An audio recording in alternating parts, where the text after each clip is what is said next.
بالله من الشيطان الرجيم. بسم الله الرحمن الرحيم.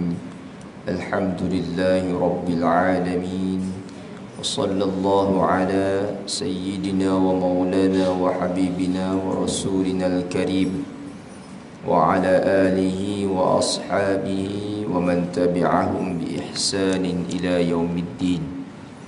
سبحانك لا علم لنا إلا ما علمتنا إنك أنت العليم الحكيم، ولا حول ولا قوة إلا بالله العلي العظيم. أما بعد. Dimuliakan Fadilatul Imam, Tuan Dilan, pengurusi dan seluruh jawatan kuasa, Ashabul Fadilah, tuan-tuan, ayah-ayah, ibu-ibu yang dirahmati dan dikasihi Allah Subhanahu wa taala. Pertama sekali kita panjatkan setinggi-tinggi rasa syukur kehadrat Allah Subhanahu wa taala. Allah rezekikan kita untuk sama-sama kita bangun solat subuh berjemaah pagi ini. Mudah-mudahan Allah Subhanahu wa taala menerima segala amal ibadah kita. Amin ya rabbal alamin. Muslimin muslimat yang dirahmati Allah Subhanahu wa taala, alhamdulillah kita kembali untuk menyambung diskusi kitab risalah Fiqhus Sirah karangan Syekh Ramadan Al-Buti rahimahullahu taala, yang mana kita akan bincang pagi ini berkaitan dengan apa yang telah dilalui oleh baginda sallallahu alaihi wasallam dan para sahabat radhiyallahu anhum ajma'in dalam siri beberapa tekanan dan juga atau disebut sebagai siksaan yang dilalui oleh baginda dan sahabat radhiyallahu anhum ajma'in. Secara tabiatnya, bila kita faham sebelum kedatangan Islam itu menjadi satu suasana di tanah Arab itu atau di Jaziratul Arab itu, dia punya culture-nya itu adalah antaranya penindasan. Penindasan itu satu benda yang menjadi satu normalisasi dalam kehidupan Quraisy antara kabilah dan kabilah yang lain. Dari segi kezaliman, itu satu benda yang normal. Orang kata kalau istilah kita hari ni apa, kasta, itu telah lebih awal. Quraisy dulu hidup dalam suasana kasta, yang berada di atas terus berada di atas, yang menjadi hamba abdi itu terus menjadi hamba. Tidak ada satu bentuk kebebasan, tidak ada satu bentuk freedom yang berlaku sebelum kedatangan Islam. Tak kira dalam apa aspek, di sudut perniagaan, kekeluargaan, itu memang walaupun tak dinafikan wujud juga kabilah yang bagus, kan? Sebab itu Bani Hashim itu kabilah yang terpuji, kan? Cuma budaya tindas menindas, zalim menzalimi itu satu benda yang tidak boleh dipertikaikan. Ini satu suasana yang telah subur mekar hidup, mana kata berlaku ketika sebelum Islam datang. Maka kita tahu bahawa ketika Islam datang itu, bahkan kita tahu baginda SAW ingin bawa satu perubahan kepada penduduk Makkah itu khususnya, tentu tekanan itu lebih berlipat kali ganda. Dikala tidak ada perubahan pun, seksaan atau penghinaan itu telah berlaku. Lalu bagaimana ketika ingin dilakukan perubahan? Tentu tekanannya lebih dahsyat. Dan kalau kita lihat apa yang telah diriwayatkan oleh ahli-ahli sirah tentang apa yang dikenakan ataupun dilalui oleh baginda SAW sendiri dan juga sebahagian para sahabat, itu memang sesuatu benda yang sangat luar biasa. Dan kita tahu pembesar-pembesar Mekah, antaranya Abu Jahal sendiri, yang kita tahu Umayyah, ini semua orang kata abang long kawasan, ayahanda ni, yang memang amat sukar sekali untuk ditentang. Dan antara riwayat yang disebut dalam kitab ini iaitu kisah bagaimana Nabi SAW dicekik ataupun kita kata diugut oleh Abu Jahal di hadapan Kaabah ketika awal Islam bertapak di Makkah itu. Dan demikian ketika pernah suatu hari Nabi pernah sujud di hadapan Kaabah, juga diletakkan perut unta yang busuk di atas kepala baginda sehingga Nabi tak mampu untuk bangun. Datanglah Fatimah radhiyallahu anha mengalihkan perut unta yang busuk itu sehingga bapaknya atau ayahandanya iaitu baginda Nabi SAW sendiri barulah dapat bangun daripada sujud baginda. Dan ini menggambarkan tekanan dan juga siksaan daripada Quraisy itu memang sangat-sangat dahsyat. Hadirin yang dirahmati Allah Subhanahu wa taala. Demikian satu hari Khabbab al-Arat. Khabbab ni satu orang sahabat yang awal memeluk Islam. Bersama dengan beberapa sahabat yang lain antaranya Sayyidina Abu Bakar sendiri dan juga ramai di bumi Makkah itu yang awal Islam datang itu Islam mereka ni sembunyi-sembunyi seperti kita tahu. Dan Khabbab al-Arat pernah bertemu dengan baginda sallallahu alaihi wasallam, request dekat Nabi, minta dekat Nabi agar berdoa kepada Allah supaya musuh-musuh Islam ini ataupun perjalanan Islam itu Allah mudahkan. Maknanya senang, tak perlu nak harungi detik-detik ataupun suasana yang begitu mencabar ni. Kerana Khabbab yakin bahawa Allah Subhanahu wa taala boleh menjadikan apa sahaja keadaan yang Allah nak. Tapi tuan-tuan yang dirahmati Allah Subhanahu wa taala, baginda sallallahu alaihi wasallam kata kepada Khabbab ni, ini satu perkataan yang kita boleh ambil pengajaran bagaimana Nabi bagi tahu kepada Khabbab, wahai Khabbab, telah melalui detik yang lebih dahsyat daripada ini, iaitu umat-umat terdahulu. Tuan-tuan kalau baca satu surah, surah apa? Surah yang Ashabul Ukhdud. Apa surah dia? Lupa pula. Cerita Ashabul Ukhdud kan. Lebih dahsyat kan? Digergaji kepalanya kan. Jadi ada kisah yang lebih dahsyat telah berlaku kepada para anbiya terdahulu yang punya ancaman dan juga tekanan yang sangat-sangat dahsyat. Jadi kenapa Allah Subhanahu wa taala takdirkan ataupun aturkan perjalanan Islam yang kita nikmati hari ini, yang mana suatu ketika dulu tekanannya ataupun perjuangannya itu amat-amat dahsyat. Dan ini disebut oleh Syekh Ramadan Buti dalam menghuraikan situasi tersebut, yang mana kata Syekh Ramadan Buti yang pertama sekali, Allah Subhanahu wa taala sendiri ingin melihat bagaimana umat Islam ini benar-benar merasai satu detik yang cukup mencabar. Yang mana dalam kehidupan ini secara tabiatnya memang Allah inginkan satu bentuk kepayahan. Kalau kita dalam agama kita ni, contohnya dalam Islam ni, kita yang memang dah beragama Islam yang tak ada tekanan-tekanan di luar ni, dalam Islam itu sendiri Allah letakkan yang disebut sebagai taklif, kan? Dan taklif ini di segi bahasa maksudnya apa? Bebanan. Sebab itu kita baca dalam surah Al-Baqarah, Allah kata apa? La yukallifullahu nafsan illa wus'aha. La yukallifullahu nafsan illa wus'aha. Maksudnya apa? Allah tidak membebani seseorang itu melainkan sesuatu yang dia mampu. Okey, yukallifullah maksudnya beban. Allah tidak bebankan. Sebab tu kita dipanggil mukallaf. Betul tak? Mukallaf ni maksudnya apa? Orang yang dibebani. Kita memang dibebani tak? Kan?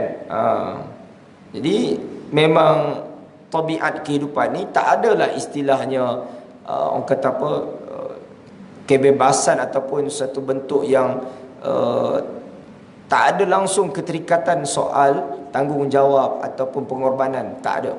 Walaupun bebanan yang disebut tadi bukanlah satu bebanan yang sehingga menyeksa. Tu kena faham juga. Seperti difahami oleh kelompok-kelompok liberal contohnya kan, yang menganggap semuanya boleh dituntut hak kebebasan. Itu tidak. Walaupun liberal tu istilahnya memanglah dalam Islam tu ada kebebasan, tapi bukan kebebasan yang mutlak. Ini kan salah faham. Jadi bebanan atau taklif ini memang dalam kehidupan kita itu memang dituntut. Sama ada dalam bentuk taklif kepada hak Allah Subhanahu Wa Taala ataupun taklif hak sesama manusia. Apa contoh taklif hak sesama manusia? Contohnya sebagai seorang lelaki bertanggungjawab kepada keluarganya ataupun kepada isteri ataupun anak-anaknya. Demikian seorang isteri bertanggungjawab kepada suaminya, dan anak-anak bertanggungjawab kepada ibu dan ayah.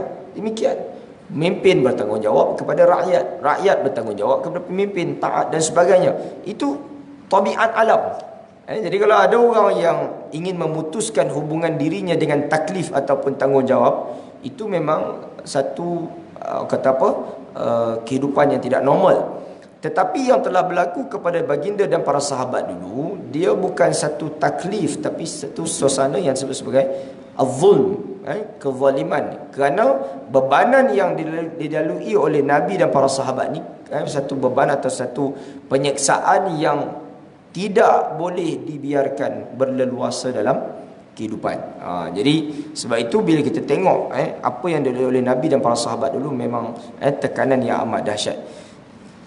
Dan Khabbab al-Arat yang saya sebut tadi, suatu ketika dia pernah datang kepada Nabi SAW, seperti yang disebut oleh Syarah Mabuti, dalam keadaan dia menunjukkan kepada Nabi yang mana kulitnya telah terbakar, diseksa oleh Quraisy. Ini yang telah dilalui oleh Khabbab. Sebab itu Wallahu'alam lah kan. Ini ada riwayat, tapi tak tahu betul ke tidak kan. Tapi macam nak betul juga. Makanan yang kita makan kebab, ambil daripada Khabbab. Khabbab tu nama sahabat Nabi yang dibakar kulit dia tu. Nampak dia punya tulang rusuk dia. Ini jadilah makanan kita kebab. Kebab kena bakar lagi tu. Kan? Tapi di tanah Arab tu kita tak pergi kebab, tapi kebab. Kebab tu dia tak sama dengan kita punya makanan ni. Dari segi material makanan tu tak sama, tapi konsep dia sama, bakar. Daging yang dibakar ni kebab. Orang Melayu ubah jadi kebab kan. Jadi kalau saya belajar di Mesir tu, kebab ni dia orang kata apa, dia daging ada, tak ada roti macam kita ni, dia letak sos lah apa, timun bagai tu kan. Tapi asasnya sama, iaitu kena bakar kan. Jadi wallahualam, tapi mungkin betul juga kan. Arab yang memang nama kata kebab kan. Jadi Khabbab al-Arat ni satu orang sahabat yang memang antara sahabat awal yang memang terseksa. Okey, dan kita tahu lagi lah ramai lagi Bilal dan sebagainya. Baik. Jadi itu yang pertama, ingin menzahirkan bagaimana tabiat kehidupan ni memang kita terpaksa ataupun memang diletakkan kehidupan ni, dia punya structure atau strukturnya itu perlu ada pengorbanan. Perlu ada sacrifice kita. Tak boleh hidup ni santai ya kan. Tak rasa apa-apa. Itu kehidupan yang tak bagus sebenarnya. Sebab itu tak kira lah, mungkin sebagai ayah ibu semua mungkin dah bersara, dah pencen apa semua, mungkin tak rasa dari segi kata kesibukan, kekalutan nak kerja apa semua. Tapi sebenarnya kita kena lebih faham. Contohnya kalau kita dah tidak ada komitmen itu, pengorbanan yang kita nak kena buat apa dia? Pengorbanan di segi ibadah kita pula. Kita tak boleh, kalau dulu sebelum ni Quran tak sempat nak baca satu hari satu juzuk, sibuk kerja. Tapi bila kita dah pencen, kita ada masa yang banyak kan. Solat jemaah kita kena lebih konsisten kan.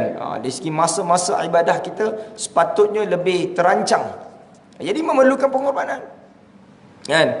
Kalau sebelum ni zaman kita bekerja, kita kena keluar pagi kan, nak wirid pun kadang-kadang tak sempat, nak baca Quran lagi lah, nak tunggu malam Jumaat baru sempat kan, Yasin kan, waktu lain tak ada lah. Walaupun tu orang kata alasan, tapi nak kata apa pun, itulah hakikatnya memang kesibukan dunia. Tapi bila kita dah tak berapa sibuk, kita terdedah pula kepada tanggungjawab yang lain yang juga perlu kita lakukan pengorbanan. Tak betul kalau kita kata lepas habis kerja kita lebih santai, lebih banyak waktu kosong yang akhirnya kita banyak rehat. Ini satu benda yang malang lah kalau kita rasa macam tu. Jadi sama juga apa saja keadaan.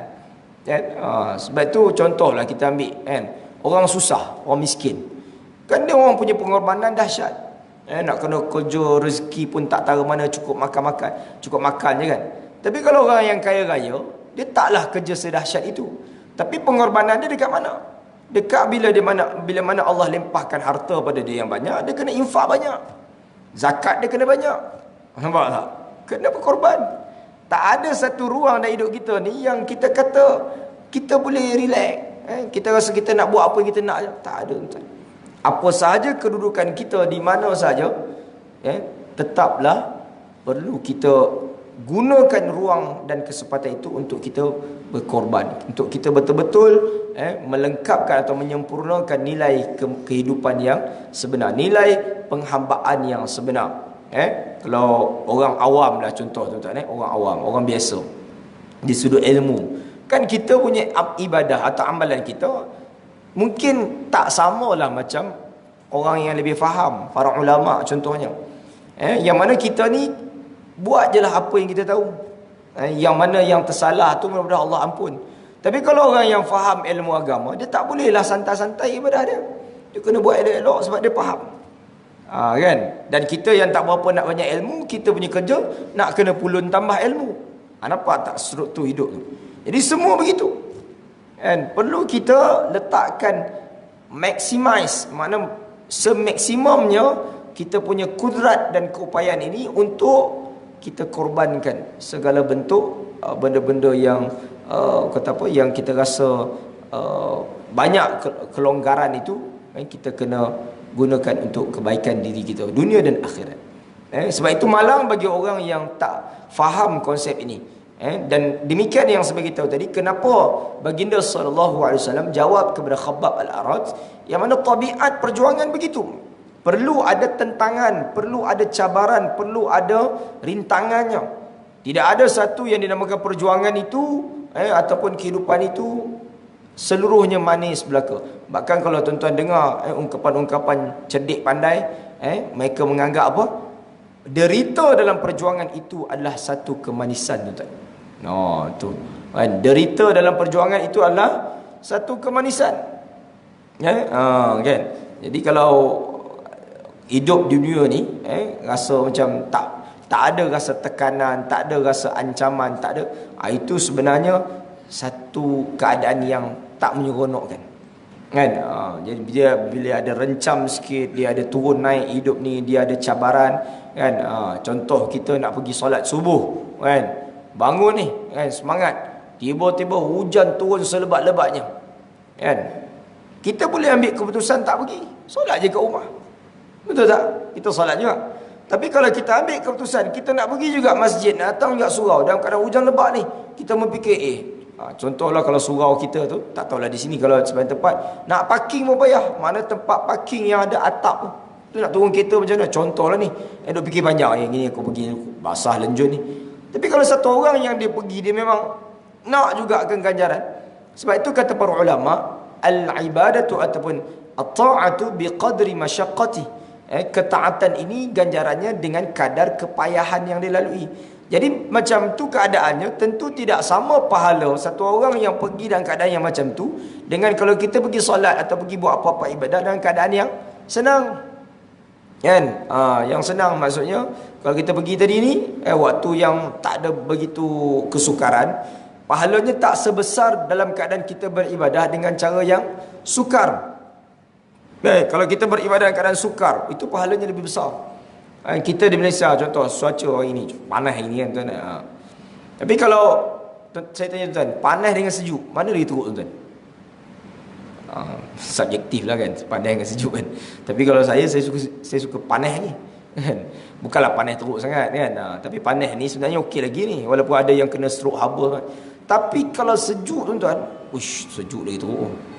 Kan, siapa ada pengalaman duduk negara sejuk kan, Rusia ke mana-mana, lagi tak tahan tu, kan. Saya duduk Egypt tu pun, kan, musim panas buka kipas, mandi kan, panas mandi, okey. Tapi kalau sejuk, nak keluar daripada selimut tu saksa.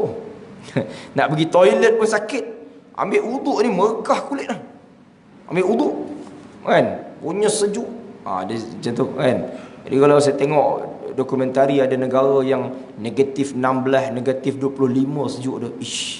Macam mana dia punya apa, nak solat tu. Ada negara mana saya tengok dia punya suhu dia berapa, dia punya kereta tu tak boleh tutup enjin. Tutup je berapa jam, beku semua, minyak beku.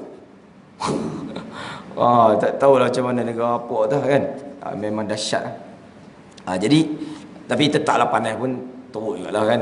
Sampai ada yang kena stroke haba semua. Cuma nak bagi tahu je dalam kehidupan ni dia begitu. Sebab itu bila kita tengok kan, ni kita boleh tengok tuan, makin zaman makin umur bumi makin tua ni, di iklim dunia suhu apa semua ni dalam struktur alam akan berlaku, dikatakan akan berlaku kemarau yang teruk, akan berlaku pula banjir yang makin teruk bila kutub utara dan banyak yang cair. Dan itu tabiat alam. Gunalah apa sahaja teknologi kecanggihan apa semua ni nak atasi, tak apalah, itu di atas apa dipanggil ikhtiar usaha manusia ni, tak apalah. Tapi kita nak bagi tahu bahawa tabiat alam begitu.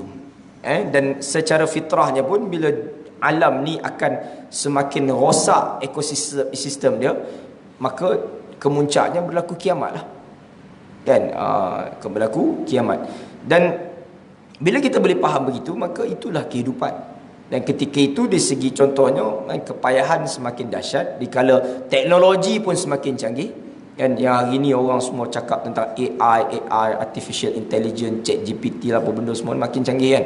Saya duk baca kan banyak industri kerja makin hari makin tak ada kerja ni kan. Yang terbaru dia orang tunjuk design designer ni hampir tak ada kerja nanti tuan. Anak-anak tuan-tuan yang kerja designer tu dah mula kena cari peluang baru, sebab semua robot buat lah. Berapa banyak video-video, gambar-gambar lepas ni yang saya tengok, antara dia kata model ni, model baju ke tudung ni, lepas ni antara industri yang dah tak banyak peluang kat situ dah. Sebab semua pakai robot je. Design semua, fashion ni semua pakai robot buat lagi elok lagi cantik lagi pula dah. Tapi betul saya tengok kan, memanglah kan. Tapi itulah teknologi kan. Nak kata macam mana, nak lagi kita sekat dia macam tu jugalah kan. Melainkan kita gunakan teknologi ni untuk kebaikan kan. So kita macam dululah Facebook, ini Yahudi memanglah Yahudi kan. Tapi kita gunalah untuk kebaikan kan. Ustaz-ustaz berdakwah apa semua kan, macam-macam lah. Tapi itulah kehidupan. Jadi demikian apa yang dibawa ataupun yang digambarkan oleh baginda sallallahu alaihi wasallam kepada para sahabat dulu begitu. Supaya jangan, sebab boleh kalau Khabbab ni datang ke Rasulullah minta Rasulullah doa, boleh, Allah makbul doa Nabi. Tapi Rasulullah kata tak. Sengaja Allah jadikan perjuangan kita ni begini. Ada yang terseksa, ada yang terzalim, ada yang teraniaya. Kerana tentu pihak-pihak yang teraniaya, yang terzalim itu ada bahagiannya, ada kemanisannya, ada ganjarannya kan. Dan dalam masa yang sama bukanlah bermaksud kita merestui kezaliman itu. Kita kena baiki kan, kita kena lakukan perubahan. Itu kena faham. Cuma bukan sekadar kita tadah tangan je, mesti ada gerak kerja, mesti ada usaha, mesti ada strateginya kan. Baik. Mengharungi sebarang kepayahan dan menghadapi segala kesusahan serta membelanjakan harta ke jalan Allah Subhanahu wa taala, iaitu mencapai tujuan yang dikehendaki oleh Allah Subhanahu wa taala, yang mana Allah wajibkan kita mempercayai dan beriman dengan tujuan matlamat serta saranan. Di samping itu dipinta melalui jalan-jalan yang penuh dengan onak dan duri, yang penuh ranjau untuk kita menuju kepada matlamat tersebut. Seandainya Allah Subhanahu wa taala mahu untuk memudahkan segalanya, tanpa apa perintangan, itu amat mudah bagi Allah taala. Tapi Allah sengaja mengatur. Cuma macam kita beritahu, dalam masa yang sama kita tidak berdoa. Kita doa, kita minta Rabbi yassir wa la tu'assiri, Allah permudahkan, jangan kau payahkan. Tapi dalam maksud Allah permudahkan itu, kita melalui proses. Ada dia punya tabiat dia. Dan segala bentuk kesusahan yang dihadapi oleh pejuang-pejuang, mana para duat, para mujahidin, dalam perjuangan dalam menegakkan agama Allah ni, tak kira dalam apa lapangan pun, daripada zaman Nabi sampai sekarang, mereka melalui banyak fasa-fasa tuan-tuan. Dan kita tengok fasa daripada zaman para sahabat, kemudian tabi'in, tabi'in, kemudian kita tahu zaman datang kerajaan Islam Bani Umayyah, ada Bani Abbasiyah, kemudian Uthmaniyah, dan semua ni ada ranjaunya dan dia ada pro and con pula. Kalau kita baca sejarah Bani Umayyah, bagus kan, pemimpin Islam, antaranya Muawiyah sendiri, tapi ada juga sisi kekurangannya kan. Sama juga kerajaan Abbasiyah ni antara kita panggil apa, dinasti terbesar kerajaan Islam dan berapa ratus tahun. Tapi kalau kita kaji tuan-tuan, banyak sisi gelap dia. Bahkan di kala kerajaan Abbasiyah itulah datangnya beberapa pemimpin yang berakidah apa? Mu'tazilah. Al-Ma'mun antaranya yang menyeksa Imam Ahmad Ibn Hanbal, itu Mu'tazilah. Kan? Tapi sisi baiknya banyak juga. Kan? Di kala itulah Khalifah Harun Ar-Rashid membina empire ilmu di bumi Iraq. Banyak cerita panjang, tapi itu struktur kehidupan. Sampai ke saat ini kita kena faham fakta dan realiti itu berlaku di sekeliling kita. Tinggal lagi kita melihat secara perlu kita buka minda kita. Kita memilih mana yang betul, mana yang salah, mana yang hak, mana yang batil, untuk kita nilai.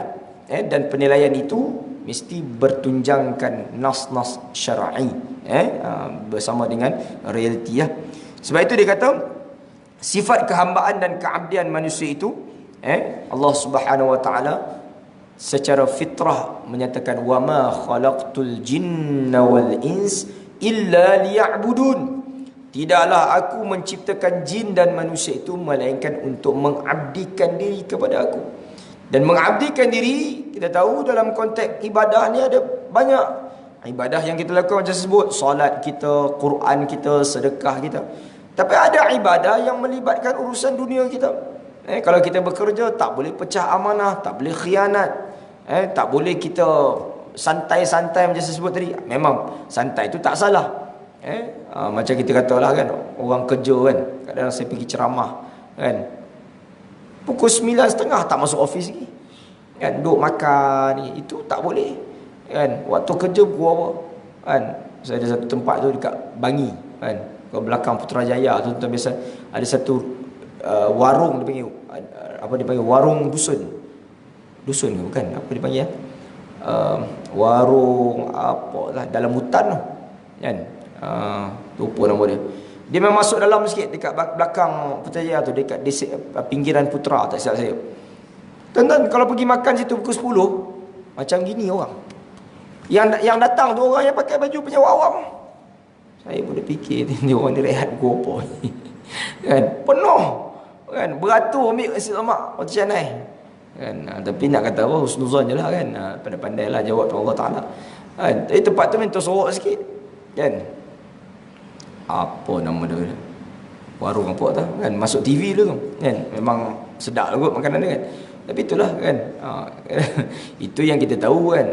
Tapi nak bagi tahunya nilai ibadah tu kan, kita tahu kerja tu ibadah kan. Semua urusan dunia kita ni kalau dilakukan dengan ketaatan, ia dinilai sebagai ibadah kan. Tapi macam tu kan, tak dijaga kan. Saya tengok dekat TikTok tu ada satu orang YB tu kan, video dia maki penyewa awam YB apa nama tu, Melaka kan, marah tu dia kan. Aku panggil pukul 8.30 9.30 kau mau datang kan, YB apa tu kan. Tapi baguslah kan, benda yang elok tu kita share lah kan. Tapi maknanya kerja tu kan, kerja kadang-kadang sebahagian kita tu tidak melunaskan kan, dengan cara yang betul-betul integriti kita panggil hari ni, dengan betul tulus kan. Itu semua tu termasuk dalam kerangka nilai kehidupan. Yang kalau kita tidak betul-betul jaga, tuan-tuan, kita mengkhianati amanah ataupun tanggungjawab yang Allah pikulkan kepada kita semua. Baik. Yang kedua dia kata sifat taklif atau tanggungjawab adalah sebahagian dari sifat keabdian. Dia sebut tadi. Sebab itu bila kita baca sirah Nabi ni, kita nak melihat fiqh dia tu. Fiqh sirah tu yang kita boleh keluarkan sehingga kita nak apply dalam nilai kehidupan.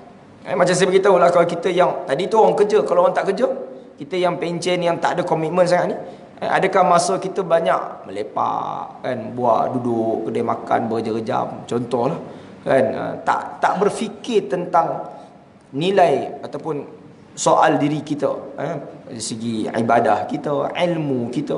Banyak kelompokan-kelompokan tu kita tak serius fikir. Tu semua nak kena perbaiki. Setiap lelaki dan perempuan yang sudah akil baligh, yakni berakal dan dewasa, adalah bertanggungjawab pada setiap syariat yang Allah Ta'ala telah tetapkan untuk dipraktikkan syariat tersebut. Segala benda lah, hukum hakam. Sebab tu yalah, ini benda penting. Asas-asas agama ni perlu kita pasakkan dalam diri kita, keluarga kita kan.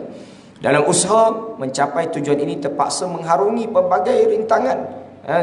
Makna kata bila kita nak improve agama kita, tak ada pilihan, kena belajar. Tak boleh kita nak beramal tanpa ilmu. Dua asas dalam beramal, apa yang disebut oleh para ulama. Yang pertama, mesti amalan kita itu pertama ikhlas. Ibadah ni pertama kena ikhlas. Cuma ikhlas ni susah nak describe. Sebab apa? Urusan seseorang tu dengan Allah Ta'ala, direct. Mana boleh orang nilai, dia ni tak ikhlas ni, dia tak boleh. Itu dia dengan Allah Ta'ala. Yang kedua, ni dua ni tak, ini kita boleh detect. Apa dia?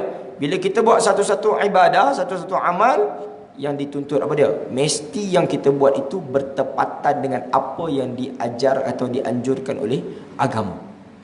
Ada orang beramal ikhlas, kita tengok pergi buat umrah, buat pergi haji, kita tengok. Kita tengok kawan-kawan kita daripada India ke Pakistan, sebagai negara-negara ni kan, Masya Allah ramai. Tapi tuan-tuan tengok cara dia orang ibadah, pening kepada kita. Ada yang peluk Kaabah, yang peluk itu bukan semualah kan? Tapi sebahagian cara ibadah dia orang rosak tuan-tuan. Saya pernah sekali tu di Masjid Nabawi ni, di satu lorong tu kebetulan ada poster Masjid Haram. Poster je pun gambar Masjid Haram besar. Dia lekut 8x8 luas, 10x10 besar. Kita tengok je lah, poster je pun tak ada apa. Ada puak-puak ni, dia pergi peluk gambar tu. Peluk tuan-tuan. Yalah, mungkin tak tahulah dia baru nak pergi Mekah ke, dia dah balik, dia dah tinggalkan Mekah kan. Tapi sampai macam tu sekali kan. Tak pula kita dianjurkan sampai begitu, menunjukkan kerinduan ketaatan kita sampai tahap peluk gambar, cium dinding. Itu kadang-kadang benda yang ngarut. Dan benda-benda ni tu saya kata, kalau agama ini tidak mendidik kita dengan cara yang betul, akhirnya tersasar cara kita mengabdikan diri kan. Macam-macam tengok orang cium, yang kita disuruh kalau nak cium pun ni Hajarul Aswad ni, segala batu yang ada kat Mekah tu, dinding Kaabah dicium, apa lagi apa tu batu marmar, apa yang lengkuk tu apa, Hijr Ismail dicium juga. Tak tahulah kadang-kadang kan. Tu yang kita kata tadi, bila ibadah ni ikhlas saja tak cukup, dia mesti ada kombinasi ikhlas dengan cara yang betul, yang memang diajar atau dianjurkan oleh agama kan. Buat betul, elok sangat dah, bagus, ini memang ikut sunnah. Tak ikhlas pula, masalah juga kan.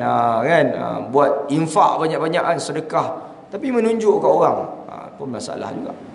Jadi ini benda-benda yang, tapi tak dapat tidak, kita kena perbetul, luruskan. Yang mana tak ikhlas tu kita ikhlaskan, yang mana tak apa elok amalan tu kita belajar perbaiki. Itu kan yang dituntut.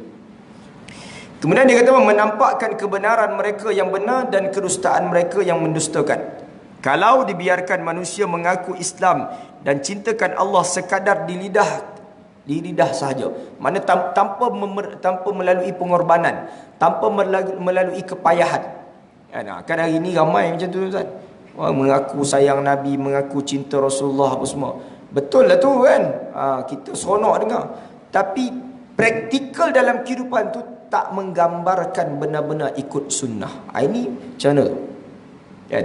Sedangkan bila kita mengaku benar-benar mengikut sunnah atau mencintai baginda SAW, dia mesti direalisasikan dengan nilai kehidupan, dengan amalan, barulah betul.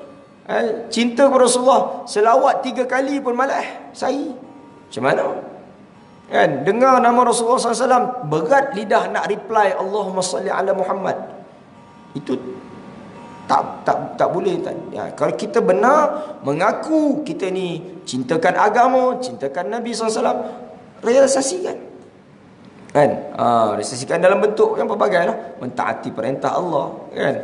Ini mengaku tapi solat pun tidak. Ini Wallahualam. Kepincangan. Sebab macam kita sebut tadi, para sahabat dulu, bukti mereka cinta dan sayang kepada Rasulullah SAW tu pengorbanan mereka. Kan? Ada yang diseksa, dimaki, tak usah cerita, seksa, ada yang separuh mati, ada yang sampai mati. Sa'id bin Amir radhiyallahu anhu sampai mati diseksa tuan. Sampai mati di apa? Kita kalau sembelih lembu tu kita panggil lapah kan. Lapah kulit lembu tu okeylah. Ni kulit orang kena lapah. Kulit kita tuan nipis ya, kena lapah. Apa rasa? Kan? Tu bukan lapah kulit, lapah daging tu ya. Kan? Jadi ini bukti kecintaan para sahabat terhadap baginda Nabi SAW sini. Jadi begitu. Kan? Dan Allah nyatakan dalam Al-Quran apa dia? Allah kata, ahasiban nasu an yutraku an yaqulu amanna wa hum la yuftanun, kata Allah. Kan? Apakah manusia itu menyangka, menghitung bahawa dia benar-benar beriman? Kan? Dia kata, oh aku ni beriman, aku ni ikut Rasulullah, aku sayang Nabi. Wa hum la yuftanun, sedangkan mereka belum pun diuji.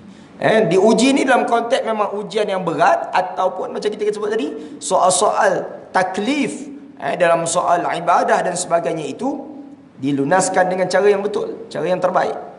Mengaku beriman tapi tidak merealisasikan nilai pengabdian sebenar, itu tidak mencapai hakikat keimanan yang sebenar. وَلَقَدْ فَتَنَّ الَّذِينَ مِنْ قَبْلِهِمْ فَلَيَعْلَمَنَّ اللَّهُ الَّذِينَ صَدَقُوا وَلَيَعْلَمَنَّ الْكَاذِبِينَ, kata Allah. Apabila dan telah pun sungguh kami telah uji. Fatanna tu fitnah lah, bukan fitnah ni, bukan fitnah tu mengaibkan dia, tak. Fatanna maksudnya kami telah uji orang-orang sebelum mereka, yang mana kata Allah, فَلَيَعْلَمَنَّ اللَّهُ الَّذِينَ صَدَقُوا, sehingga Allah benar-benar tahu siapakah golongan yang benar-benar ikhlas, benar-benar yang benar, sadaqu, kan? Dan Allah juga tahu siapakah kelompok yang kadzibin, yang dusta. Sebab itu kita tengok akhir zaman ni memanglah tuan-tuan, garis menilai manusia ni memang perlu kepada penilaian yang sangat-sangat bijaksana. Jangan kita suka kepada orang, suka kepada kelompok ni atas hawa nafsu, atas orang kata slogan-slogan tertentu. Tak boleh tuan. Suka, ikut, sokong dengan ilmu, dengan kebenaran. Tidak benar kalau sokong atau suka pada satu kelompok itu sebab ramai follower. Tak boleh tuan. Ini yang berlaku zaman hari ni, zaman ledakan teknologi ni. Kita tengok di media sosial ni, mana orang yang follower ramai kita ikut, belum tentu betul tuan.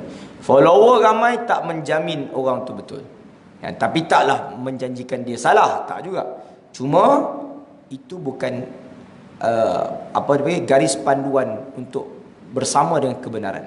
Nak bersama dengan kebenaran mesti dengan kita mengkaji, kita tengok betul-betul, nilai betul-betul, gunakan akal kita yang bijaksana ni, tengok, dan akhirnya kita berijtihad. Aku betul-betul tengok dia ni elok, di atas ilmu, bukan atas dia ni sebab dia ni tak.